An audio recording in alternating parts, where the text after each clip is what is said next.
What's going on, you guys? Today we're going to be reacting to one of the craziest Super Smash Bros. Melee sets that happened recently.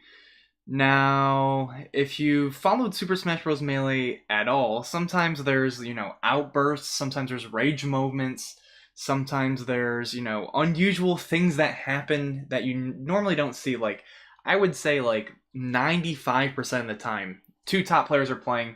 One player wins, they say GG's, they give a fist bump or they give a handshake, something along those lines. Maybe there's some words on Twitter later on or whatever, but typically it's like they take the loss, they move on, they try to get better, right? There's a ton of events that happen all the time. These players play each other pretty often, in tournaments because they're always at the top. There's hundreds of people who join. But anyways, these are two very top players. High level, high caliber players. The guy on the right is one of the melee gods. The guy on the left is like not up and coming. I've seen him in the past, but like as of recently, he's really up and coming. There's a lot of new kind of faces in the melee scene. But anyways, from what I've heard, this is a very confrontational set. I figure we check it out together, and yeah, I'll tell you guys kind of what's going on too. So Hbox, the guy on the right, you probably have heard of him at least. Hungrybox. So he plays Jigglypuff, and essentially, there's a few characters in the game that are very good at wasting time. Why do you want to waste time, right? So if you have more stocks, or if you have the same amount of stocks in less percent than the other person, so let's say Hbox right now, he has 4 stocks, Fox has 3, and the time runs out, right? Technically, Jigglypuff would win, right? So this is a strategy, which is, I think, very smart. I've done this in the past. I don't play Jigglypuff, but I do this with a different character. But essentially, this is a very legit strategy, and as of like recently, in the kind of recent years, they've kind of put kind of a ban on this. So if you time somebody out and you have exceeded the amount of ledge grab, like if you've exceeded the ledge grab limit for whatever the tournament says, then you lose the game. And I believe even for this, even if you don't time them out, if you exceed the limit, you'll still lose the game. And in the past, I don't think they had a limit, so this was a totally usable strategy, and you didn't ever have to come back on the stage. Now, there's obviously ways to beat it, as you saw just then, but it's not only very frustrating for players who like to move around a lot and prefer on-stage battle, but it has definitely won people games where they try to time people out. It also is just, most of the time Melee is very fast-paced. You can see the Fox moving around very fast, and typically this kind of just like disrupts everything that a normal Melee player is going to go through, right? You usually are very fast, it's back and forth, it's a huge brawl, it's all mechanical, but like you can see here, like Hbox really is kind of just, trying to get it under his skin, and you'll see later on that is definitely the case. So that's essentially what's going on. This is kind of like an extinct strat, but I will say this is not performed by very many players, especially not one of Hbox's caliber, right? You usually see this from players like me. You never heard of me when it comes to Super Smash Bros. Melee, but you'll see this a lot with players who aren't usually in like the top 5, top 10. And I don't know what Hbox is actually ranked right now, but he is definitely one of like the legendary players, and I wouldn't be surprised if he's top 10 right now. So essentially, the Fox player gets pretty mad, and yeah, we're gonna dive into it now. So now you kind of know why he's like running away. You're just trying to play the clock, which is kind of what not anyone's thinking of. But what I remember I was gonna say, most tournaments, like, they don't even bother with this rule, the ledge grab limit. And now I'm sure there's like the biggest tournaments, like this one obviously has a nice production, has a audience and everything like that. I'm sure they have this all like written out and everything, but I would say like most events, they have like tiny special custom rules for certain things in the game, and this is one of those tiny little things that's usually overlooked because most players don't even bother challenging it, right? Like if there's a ledge grab limit of 60, which means you grab the ledge 60 times, Usually in the results screen, nobody even bothers to check. It's just like, whatever. But if someone is really camping pretty hard and it's obvious, you know, that's like the only time anyone ever thinks about it. Usually these pros camp a lot. Like you can see Fox actually camping a little bit. He's trying to figure out when to go in, but typically if you have a percent lead and you're somebody with a projectile, you can kind of just like run away and shoot the projectile, and that's kind of you know, what you're going to see in the most high level of play. You're not really going to see people always run in. But that's just a little backstory on kind of what's going on, and this is going to be the end of game one. Be prepared ahead of time, but this is going to be the start. Yep. Slow and steady wins the race. HBox takes first blood here in this set. Is Cody going to be able to find an answer to the stall? Oh, he's checking. Uh-oh.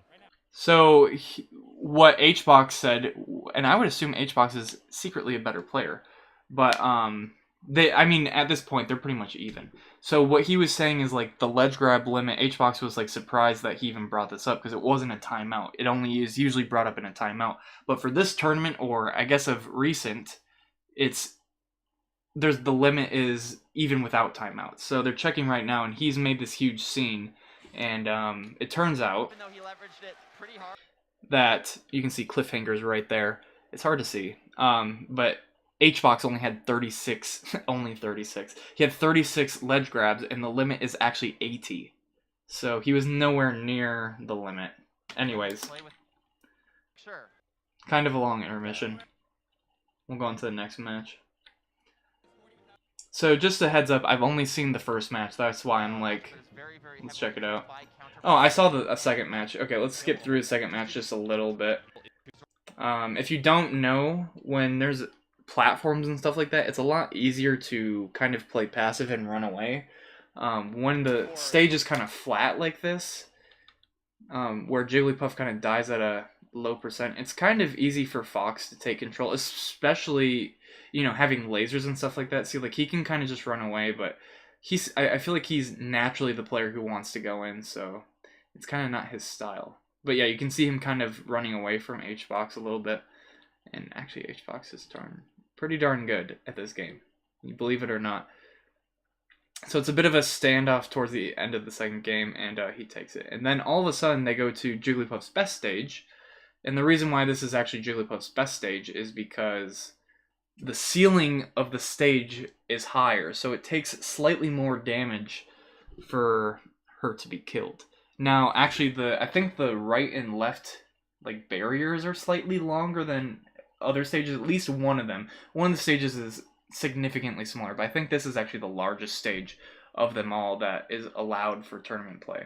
So that's kind of why Jigglypuff is here. And also the platforms. You can see it's much easier for him to just move around and take control. So now I'm going to unmute it and we're going to watch together. Would have been able to cover it. So really good awareness, especially when that kind of camera was off screen, knowing where he is. By the way, this is best of 5, I believe. Because we're only halfway through the video, they both have 1 win. And weaves his way in. Another Stockley going over to the Jigglypuff. We haven't seen too much ledge play yet. Yep, definitely. HBox not really employing that strategy as much against the tech there. Very important. Would have been a kill if he had missed it. Still, HBox feels like he's in control this game, and that, you know, that matters a lot. Yeah. So much tempo here from HBox. Gets burned on the way up. HBox clips with the face. Yeah, so That's the end of that interaction. HBox back on the bear train again. Like, usually you would just see Hungrybox run away, which is what I think he should do, but there's so much time left in the game.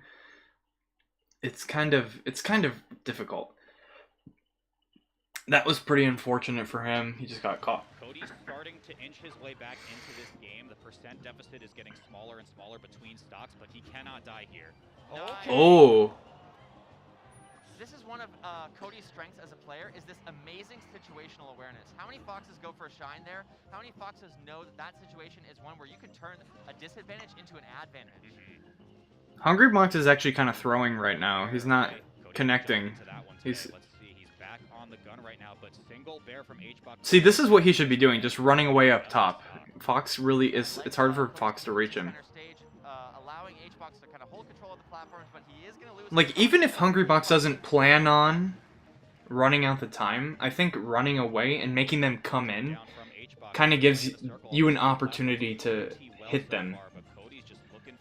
Because it's like, after you make a move, there's like a tiny bit of, almost like a cooldown. Like, they can't act again for a second. Not a whole second, but it feels like an eternity when you play this game. So Hungrybox has been a little bit too aggressive, but maybe he's just feeling like he should be aggressive, I think. If I were Hungrybox and I played Jigglypuff, I would just run away a long time ago. Especially because, like, you know... I also feel like Hungrybox is trying to be sportsman-like. You know, he's like, oh, he complained about the ledge grab, I'm not going to do it so much. But I would have just been running away this whole game. So now it's in Fox's favor. Hungrybox has to approach. Otherwise, he'll just get eaten up by lasers and die to one hit. It's almost like Hungrybox... Oh, yeah, you see, like... That's crazy. That's crazy. Crazy rest. I thought Hungrybox would lose. Hungrybox has always been a very energetic player, known for popping off so hard that he passed out. Everyone watch that clip, watch the video if they haven't seen that. That one shook the venue a bit, Radar. Yeah, I think we're gonna get an even louder one if he's able to take this. You know, Yeah, so it is definitely best of 5 at this point. HBox employing a strategy specifically designed to deal with Cody, to deal with Fox. Oh, but what I was saying is, like, Hungrybox is obviously trying to be sportsman-like, because there's like a lot of social implication depending on how the games go. There's always a post about every match, pretty much. Every big match. Or at least, like, finals or grand finals. This is semifinals. But what I was gonna say is, like, even if Cody, the Fox player, doesn't like it, I feel like it's good to tilt him, maybe? Maybe not. Maybe he plays better when tilted. I don't know. But it's like, I feel like HBox should have ran away more last game. He still won it, though. So we'll see what happens this game. I have no idea. Gonna be a trade, though. Charge up smash will be able to do it. Doesn't even need the charge. We're back to even. I think even if, Opportunity for IBDW when the center stage positioning does... I think whenever you can trade a stock for a stock, it's almost always worth it, especially as Jigglypuff. Because she has to hit them multiple times after, like, a combo of some sort. But if he does, if he's able to take this set, I imagine HBox will continue. Alright, so HBox is looking like to rest. Well, like, this is kind of the worst matchup for Jigglypuff and Fox. Oh my gosh. It has been working really great against the greatest Oh no. Ooh, Jigglypuff. yes. Yeah, to be able to do what Hungrybox just did, you can, like, kind of smash the analog stick in the direction you want to go, like, a couple frames after you get hit. And sometimes it'll, like... Like, the move that he keeps trying to kill Hungrybox with, the up air, where he, like, kicks his legs up in the air and it will kill Jigglypuff. It's 2 hits. The first hit, if you mash the analog stick, you can get out of the second hit. You won't get hit. You only get, like, barely touched. So if you, like that one, if you see, like, him barely move, that's, yeah. Oh, I thought he would do it there. We're pretty even right now. So percent, once Jigglypuff is about, like, 70%, that's kind of when she can die. Sometimes. 55 is, like, she can take a couple more hits before it's too late. Oh, yeah. Never mind. But the thing about Jigglypuff is that she can kill Fox at any time. It just has to work in her favor. It's not easy to set it up. Yeah. Alright, you know, he is on a platform. He should be able to get at least 30 damage from this. Yeah, gets a solid amount, and, you know, Stadium, such a powerful counter pick. So now if you're Fox, you should be trying to just run away and laser, because the last thing you want is to get grabbed again. He got grabbed at least twice into rest, thrown to rest. About Puff is that she will not kill you at 0 if she gets a rest. Pretty much anywhere on the stage unless you're very far to the right or left. So HBox needs a hit until he... I think like, what they're... 2-2. We're going to game 5 here. Resets on the ledge are not going to be enough. IBDW... Very close. So we're actually going to game 5. Battlefield instead of Dreamland. largely because Cody's been beating him at his own game. He's been camping him out. He's been Oh, playing and the commentators just made a mistake. I'm almost 1000% sure that if you win on a stage in a best of 5, you can't return to there. So that's why he didn't go to Dreamland. So Battlefield is like a mini Dreamland. They were saying, oh, like he picked Battlefield instead, but like I don't think he could pick Dreamland. Jigglypuff. I'm pretty sure. very, very tricky. Maybe they changed the rules. A little bit more, probably. But he actually won on Dreamland, so I don't think he can go back. Might do it. I believe it will do it. Ooh, scary position right there. HBox comes off with the drill. Cody again, just feet planted to the floor. Does not want to approach the airspace just yet. Yeah, so you see Fox like staying in the middle of the stage is because he doesn't want Jigglypuff to like knock him off the stage. Once you get knocked off by Jigglypuff, it's easy for her to just get you over and hit you over and over. Okay, back to neutral yet again. HBox drifting in, can't get the up tilt into the conversion, but Cody again forcing HBox to come in with these lasers. Yeah, gonna get the up throw up air. Not able to extend it, kind of getting tripped up by the platform, but still 27%. Not that. Oh my gosh. Yeah, so he just hit him with the second hit only. Twice. Not even close to the vicinity there. Big grab opportunity, but it's for HBox instead. This is again what I mean about Cody's awareness. Like the fact that he was DIing away there is just insane. It is not a reactable thing. Cody had to be ahead, preparing ahead of time, and every other Fox, literally in the world, gets rested there. Okay. Exactly even now in percent. 2 minutes on the clock expiring so far. They're actually even. First opening here, it's game. This is crazy. Game 5, they're totally even. This is what makes IBW such a fierce competitor. I feel like he has still managed to kind of maintain a positive mentality, managed to really control a lot. By the way, if anyone watching is wondering why I'm explaining everything the way I'm doing, it's just because in case someone's new here. Two interactions from IBDW where he's going for full hop weak hit. You know, obviously I play this game, but that traded hit's going to benefit HBox, but IBDW's not dying just yet. And even the confidence to go for the ledge. By the way, how is HBox wearing like these sunglasses? Not afraid to SD. He's ready to play clean. You know, there was a time when people would wear gunner glasses. I don't think anyone does anymore, but like sunglasses? Yeah, and it's HBox with the lead. Weak hit back air is not going to wipe HBox off the right side just yet. Jigglypuff is basically one hit right now. Basically one hit. Now you'll notice he is going for these lasers. That is the build up percent. Put the down tilt win condition back on the table with the kill, but he gets it with the back. Completely even. Crazy. HBox just playing this one so patient. Pound. No follow up there, but oh my gosh. And still getting the grab. Beautiful defensive play from Cody. Gets the tournament winner. I think HBox kind of messed up his combo, but maybe I'm wrong. Maybe he knew he couldn't kill him. I mean, he's better than me, obviously, but I think he flubbed. I think he messed up his input. Overzealous drill right there, but HBox kind of remixing it on top platform. Can't get too much more of a follow-up. Needs to win neutral again to find the stock. Oh, but now Jigglypuff. Now it's almost even because Jigglypuff is one hit. Fox is basically one hit. Some of the questionable tactics HBox has been employing. HBox has done a really good job of kind of see, now HBox needs to run away and wait for like a small opportunity of some sort. If I play Jigglypuff, I like to go for soft forward air into grab. Wow, last stock. Oh my god. Like, usually it's not this close. Maybe it goes to game 5, but it's usually not this. This is like rare. Oh my god, I have chills right now. Oh my god. Oh my god. Oh my god.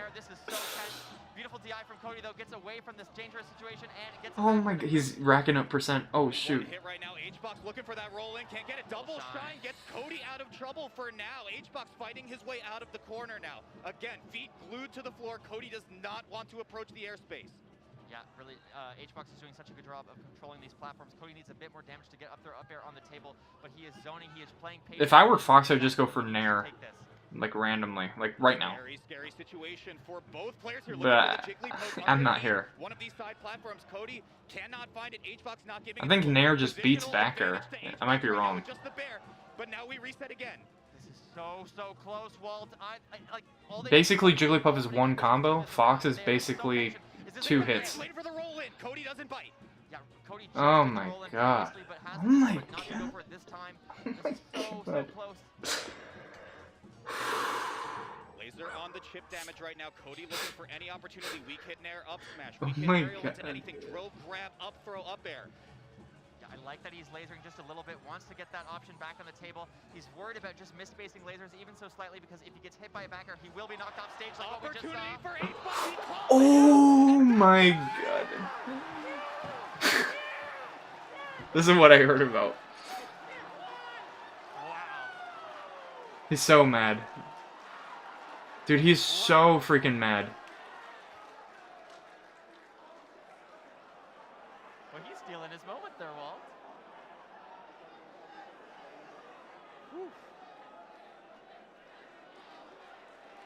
We're gonna get that one on a clip, right? Oh, Is that in the absolutely. replays? Okay. Okay, he calmed down. Dude, that was getting a bit weird. Sequence. Both players kind of. Dude, if you don't know, he lost. But he calls it out, and that's gonna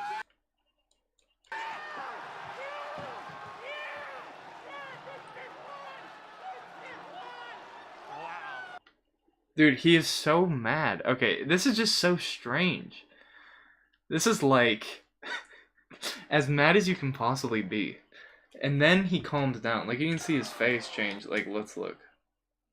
Dude, he is like, he wants to just, like, what is that? What is he doing? What is he doing here? Grabbing his, can you imagine this? Like, obviously these people have probably played, they've known each other for years. I don't know if they're the closest friends. Maybe they are, actually. But it's like, dude, imagine you beat some guy at a tournament. He does this. Grabs your arm. And like, dude, H5 is so uncomfortable right now. Dude, look at him. He's like, that guy, like, the Fox player looks like he's just about to go insane. He's like, dude, you better stop right now. And I don't know what they're saying, but now he kind of calmed down. He's like, it's like, okay, good game. But that was actually probably the weirdest, strangest, like, it was the weirdest anger I've ever seen. Like, usually, like, you'll see a lot of lower tier players smash their controller. That happens sometimes. No, he's completely calmed down. No, he's actually, wait, he's smiling, which means I think he's mad. I don't know, but, like, at the same time, this is such a close game. I'm pretty sure there was also, like, man, I can't believe you won that type of thing. You know what I mean? Like, dude, I can't believe, that was, like, it's so insane. I can't believe you won that. But at first, I was, like, he was so infuriated. I couldn't believe it. Like, yelling in his face, like, good job, basically. Probably the strangest thing I've seen in a long time. back it now up against Josh Man for his loser's side set. Loser exits that at 5th place. Yeah, this is. Yeah, so that was probably one of the weirdest reactions I've seen in Smash. Usually you see a rage. Usually it's just straight up rage. That was the strangest type of rage, and I think obviously this was all set up after that first game where this almost never happens. It's the first game of the set. Look how mad he is. You can see him right away. He's like, hold up. Wait a minute. Yeah, but anyways, I thought it was interesting. If you guys enjoyed, make sure to leave a like. Comment down below if there's some other set you think I should react to. I haven't been watching too much Modern Melee. I've stopped watching a couple of years ago, but when stuff like this happens, you have to watch. Anyways, guys, if you enjoyed, leave a like, subscribe if you're new.